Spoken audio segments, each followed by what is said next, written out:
So hi, this is Prabhat Ranjan. स्वागत करता हूँ आज के इस नई यूट्यूब वीडियो में जिसमें हम रिव्यू कर रहे हैं similar to IIT level institute RGIPT Amethi, Rajiv Gandhi institute of petroleum technology Amethi की। आरजीआईपीटी अमेठी उत्तर प्रदेश में स्थित एक गवर्नमेंट इंजीनियरिंग कॉलेज है जिसकी स्थापना 2008 में हुई थी। बात करें एनआरएफ रैंकिंग की तो 2025 में इन्हें 78 एनआरएफ इंजीनियरिंग रैंकिंग प्राप्त है।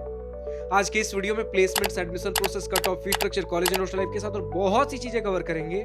तो चलिए स्टार्ट कर लेते हैं प्लेसमेंट डिटेल्स के साथ। सबसे पहले अगर आप समझो तो RGIPT Amethi originally petroleum engineering, chemical engineering जो एनर्जी रिलेटेड ब्रांचेस है इनके लिए ज्यादा पॉपुलर है, इसलिए इनमें हमें प्लेसमेंट्स अच्छे देखने को मिलते हैं। जो मैंने शुरू में कहा था भैया कि similar to IIT level institute, मैं ये नहीं कह रहा हूँ कि टॉप 7 टॉप 10 आईआईटीज, लेकिन ऑब्वियसली उसके बाद वाले जो कुछ आईआईटीज है उनमें अगर सिमिलर आप ब्रांचेस देखो, पेट्रोलियम एंड केमिकल जैसे ब्रांचेस, लगभग सिमिलर कुछ वैसा प्लेसमेंट्स ये सिनेरियो कंसीडर करते हो कि भैया 2008 में खुला है। मैं ये फैक्ट कंसीडर कर रहा हूँ कि एक तो एग्जैक्ट आईआईटी नहीं है, लेट से खुला भी। देखो, एग्जैक्ट आईआईटी होने का फायदा ये होता है कि जितने भी आईआईटी इंस्टीट्यूट्स हैं वो बिल्कुल हाईएस्ट लेवल ऑफ प्रायोरिटी होते हैं आपके एमएचआरडी के लिए, सेंट्रल गवर्नमेंट के लिए इन टर्म्स ऑफ इंजीनियरिंग। तो उनके ऊपर फंड्स वगैरह के मामले में भी बहुत अच्छा फोकस होता है, उनके ग्रोथ के ऊपर, उनके इंफ्रास्ट्रक्चर के ऊपर बहुत अच्छा फोकस है। बट उसके बाद के जितने इंस्टीट्यूट्स होते हैं, फिर उसके बाद एनआईटी हो गए, फिर उसके बाद दूसरे और सेंट्रल गवर्नमेंट इंजीनियरिंग कॉलेजेस, उसके बाद स्टेट गवर्नमेंट इंजीनियरिंग कॉलेजेस, इस तरीके से फोकस होता है गवर्नमेंट का इन इंस्टीट्यूट्स पे। उन फैक्टर्स को कंसीडर करते हुए चलो, देन आपका आरजीआईपीटी अमेठी आईआईटी तो नहीं लेकिन एक सेंट्रल लेवल का नेशनल इंस्टीट्यूट है, इंस्टीट्यूट ऑफ नेशनल इंपॉर्टेंस, ठीक है।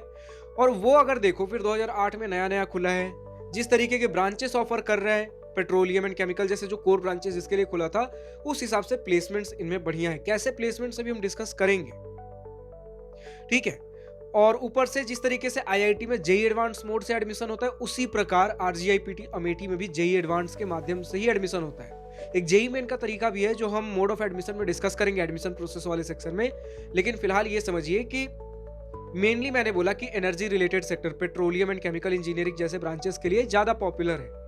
अब कुछ नए ब्रांचेस टेक सेक्टर जो आप इंडस्ट्री लेवल के को मीट करते हुए, जैसे आपके कंप्यूटर साइंस इंजीनियरिंग जैसे ब्रांचेस हो गए, जिस तरीके से जमाना आगे बढ़ रहा है, ये नए नए ब्रांचेस भी खुल रहे हैं हर एक प्रकार के इंस्टीट्यूट में।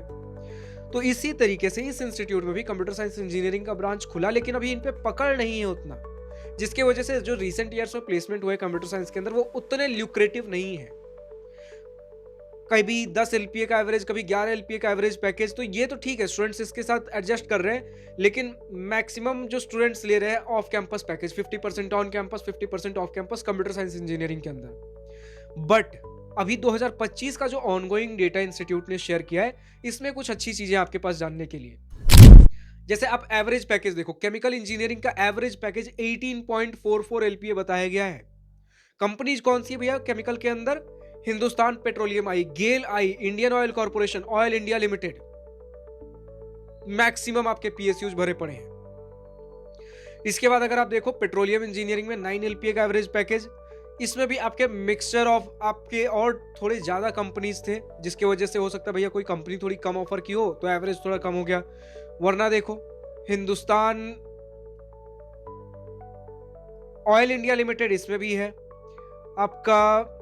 इसके अलावा अगर हम देख लें HLS Asia, Oil and Natural Gas Corporation Limited, drilling, Torrent Gas Limited, बाकी रिस्ताद, सन पेट्रोकेमिकल्स, ये सारे आप कंपनीज देख सकते हो। 9 एलपीए का यहाँ पर एवरेज पैकेज गया।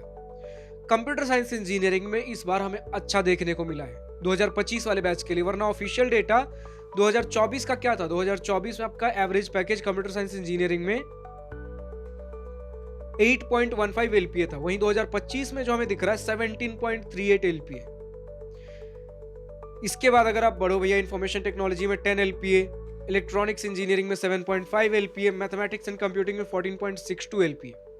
अब इसका रीजन कहीं पर कुछ ये बताया जा रहा है भैया कि आपका जो आरजीआईपीटी अमेठी मेन कैंपस है, उसके साथ एक और कैंपस अभी खुला है, बेंगलोर कैंपस, जो कि आपका ज्यादा बड़ा कैंपस है अमेठी वाले कैंपस से। कैसा है, क्या कुछ, सब कुछ डिस्कस करेंगे।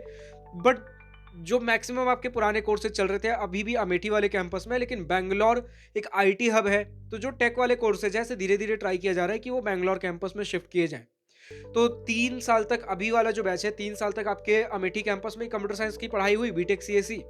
फिर जो 4th ईयर था प्लेसमेंट्स वगैरह के लिए 4th ईयर को शिफ्ट किया गया बैंगलोर कैंपस में और ट्राई किया जा रहा है। जितना स्टूडेंट्स को पता चला है कि धीरे-धीरे आपका जो लेटेस्ट टेक कोर्सेज जो हो गए कंप्यूटर साइंस इंजीनियरिंग वगैरह वो शिफ्ट हो जाएंगे आपके बैंगलोर कैंपस में।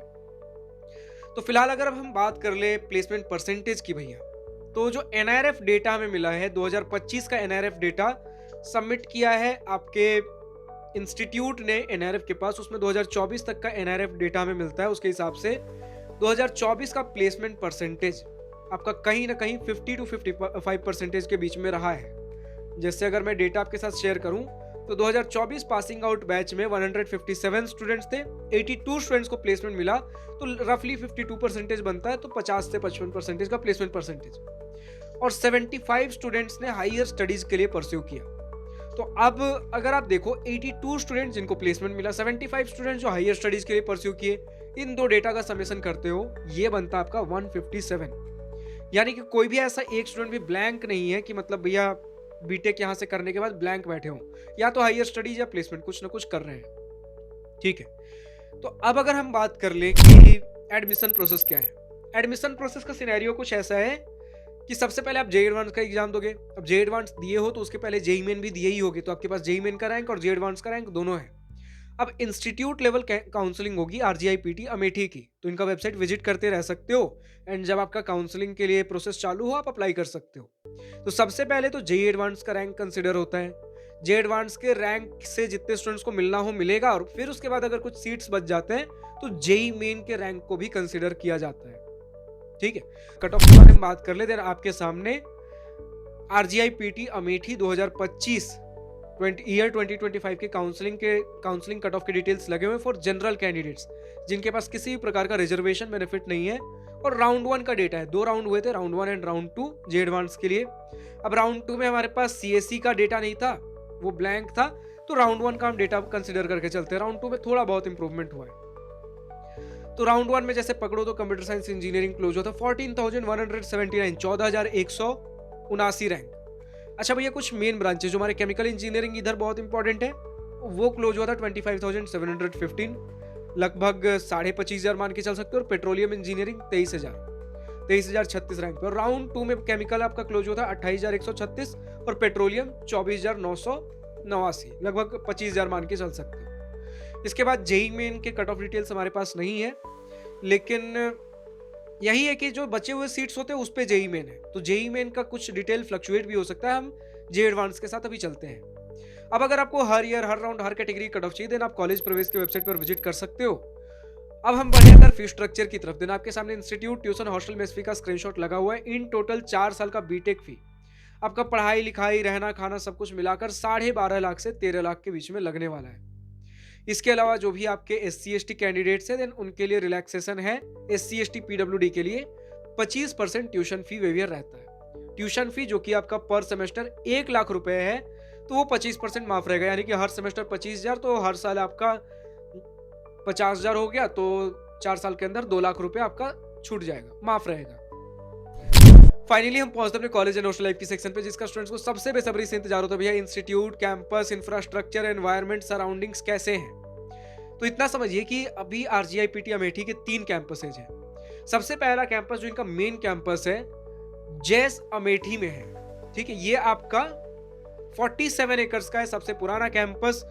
तो आपके मोस्टली जो पेट्रोलियम इंजीनियरिंग, केमिकल इंजीनियरिंग या फिर अभी तक के जितने भी आपके ऑपरेशंस थे, ब्रांचेस थे, सारे यहीं से ऑपरेट हो रहे थे। तो जितने भी आपके रेसिडेंशियल फैसिलिटीज कह लो, एडमिनिस्ट्रेटिव चीजें, एकेडमिक वाली चीजें, लाइब्रेरी हो गया, स्पोर्ट्स फैसिलिटी, सारी चीजें आपके आरजीआईपीटी अमेठी वाले कैंपस में सब कुछ ऑपरेशनल है। इसके बाद जैसा भी मैंने कहा कि एक बैंगलोर कैंपस भी खुला है 150 एकड़ का। ये आपका 2018 में इसकी स्थापना हुई थी। 150 एकड़ का आपका कैंपस है बैंगलोर के अंदर। एंड जितने भी टेक ब्रांचेस हो गए, रिन्यूएबल एनर्जी के भी, कुछ इलेक्ट्रिक व्हीकल टेक्नोलॉजी और दूसरे एनर्जी डोमेन्स, एमटेक एंड कुछ पीएचडी प्रोग्राम्स, ये सारी चीजें आपको देखने को मिलेंगी बैंगलोर कैंपस के अंदर। लेकिन जो भी आपके पुराने ब्रांचेस हैं जैसे पेट्रोलियम, केमिकल वगैरह, वो भी आपके मेन अमेठी कैंपस से ही चल रहा है। मोस्टली जितना मुझे पता लगा है बैंगलोर कैंपस को चालू करने का रीजन ये था कि जो भी न्यू एज ब्रांचेस खुल रहे हैं जहाँ स्टार्टअप्स वगैरह का फोकस हो सकता है, आईटी हब जहाँ पे ज़रूरत है भैया कंप्यूटर साइंस इंजीनियरिंग के लिए प्लेसमेंट्स वगैरह हो गए, आईटी ब्रांचेस के लिए, उस पे फोकस करने के लिए बैंगलोर कैंपस खोला गया है। तो इस प्रकार का कुछ सिनेरियो है। और तीसरा कैंपस आपका 2017 में जिसकी स्थापना हुई, शिव सागर कैंपस। ये आपको शिव सागर असम में देखने को मिलता है। The campus being developed in 2 phases, 2 phases में कैंपस डेवलप हो रहा है। फर्स्ट फेज में 37 एकर्स है, जिसे बाद में धीरे धीरे एक्सटेंड करके 63 एकर्स करने का प्रयास किया जा रहा है। इसमें भी diploma courses in petroleum and chemical streams आपको देखने को मिलते हैं। ठीक है, तो इस प्रकार के आपके कुछ कैंपस सिनेरियो है, लेकिन मेन जो भी आपका ऑपरेशनल कैंपस है वो आपके बीटेक वगैरह के लिए ढूंढ रहे हो, आरजीआईपीटी अमेठी वाला ही कैंपस है, जो कि 47 एकर्स का कैंपस है, एक रिमोट लोकेशन में सिचुएटेड है। तो अगर आपको कहीं कुछ शॉपिंग वगैरह करना हो, कुछ प्रॉपर, देखो छोटी बड़ी चीजें तो आसपास में देखने को मिल जाएंगी, लेकिन आसपास में बहुत छोटे मार्केट्स हैं, एक रिमोट लोकेशन में सिचुएटेड है। तो अगर आपको कभी कुछ भैया बहुत अच्छा मतलब कुछ मेन प्राइमरी शॉपिंग करना हो, देन या तो लखनऊ हो गया, रायबरेली हो गया, इधर आपको विजिट करना पड़ेगा। ऐसे इनके आसपास में जो आपके कुछ प्राइम सिटीज हो गए वो आपके लखनऊ है, कानपुर हो गए, लखनऊ, कानपुर, रायबरेली। थोड़ा घूमना हो, थोड़ा दूर जा सकते हो, देन प्रयागराज, वाराणसी। एक बार लखनऊ का अगर हम डिस्टेंस देख लें कितना है, तो लखनऊ से आपके कैंपस की डिस्टेंस 100 किलोमीटर, लगभग 2 से ढाई घंटे का रास्ता है लखनऊ। एंड अगर रायबरेली देखना हो तो रायबरेली लगभग आधे से 1 घंटे का रास्ता है, 28 किलोमीटर। तो इस प्रकार का कुछ सिनेरियो है। बाकी अगर हम कैंपस के बारे में बात कर लेते हैं, रात के 8 बजे आपका कैंपस बंद हो जाता है।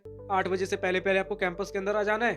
और ऐसे भी रात में घूमने फिरने के लिए कुछ नाइट लाइफ जैसी चीजें हैं नहीं कैंपस के बाहर, क्योंकि जैसा मैंने बोला कैंपस एक रिमोट लोकेशन में सिचुएटेड है।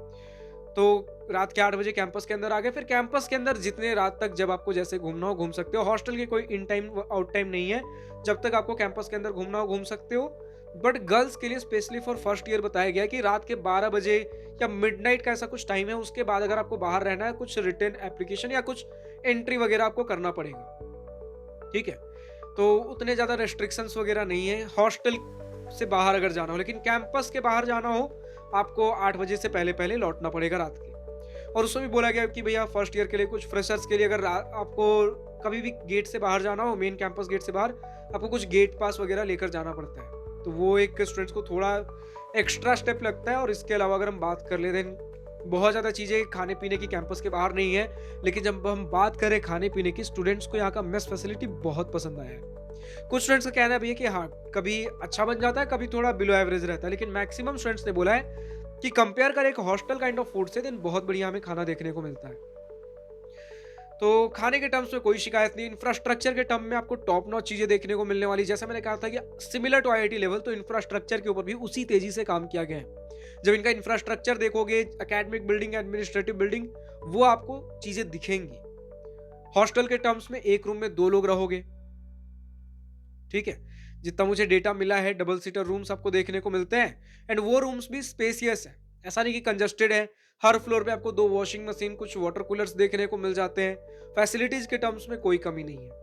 स्पोर्ट्स के टर्म्स में स्टूडेंट्स ने बोला है कि भैया स्पोर्ट्स फैसिलिटी के ऊपर थोड़ा और काम हो सकता है। अभी डिसेंट इनफ हमारे पास फैसिलिटीज है, लेकिन थोड़ा और काम हो सकता है। फेस्ट वगैरह स्टूडेंट्स बोला अच्छा है। एंड हाँ, आपके मेस के टर्म्स में हर महीने एक ग्रैंड डिनर आपको देखने को मिलता है, जिस दिन चीजें और स्पेशल होती हैं। तो जितना कुछ बना के दिया जा सकता था, वो सारी चीजें हमें बढ़िया देखने को मिलती है। कोर ब्रांचेस के अंदर प्लेसमेंट्स बढ़िया देखने को मिलते हैं। क्लब्स वगैरह डिसेंट फाइन इनफ, जो स्टूडेंट रन एक्टिविटी बॉडीज होते हैं, आपके इवेंट्स वगैरह तो बड़े बड़े इवेंट्स ढंग के होते हैं, लेकिन क्लब्स वगैरह डिसेंट इनफ है। ना तो बहुत लाइक इनएक्टिव है, ना तो बहुत ज्यादा हद से ज्यादा एक्टिव है, ऐसा भी नहीं है। वो डिसेंट आपको देखने को मिलेंगे। इसी प्रकार का इंस्टीट्यूट है। बाकी अगर कनेक्टिविटी की बात कर लो, देन नियरेस्ट रेलवे स्टेशन सिर्फ 2 किलोमीटर की दूरी पे जैस रेलवे स्टेशन, 20-30 किलोमीटर 30 किलोमीटर की दूरी पे Raebareli junction railway station, 95 kilometre पे चौधरी चरण सिंह इंटरनेशनल एयरपोर्ट लखनऊ, और 135 किलोमीटर पे प्रयागराज एयरपोर्ट। फिलहाल आज की इस वीडियो में इतना ही। अगर वीडियो पसंद आया हो तो लाइक शेयर बिल्कुल करिएगा। और अगर कुछ दिल की बातें, कुछ मन की बातें लिखकर बतानी हो या पूछनी हो, तो कमेंट सेक्शन आप ही के लिए तो है। Thank you for watching this video. Bye bye, wish you all the best for future, enjoy journey.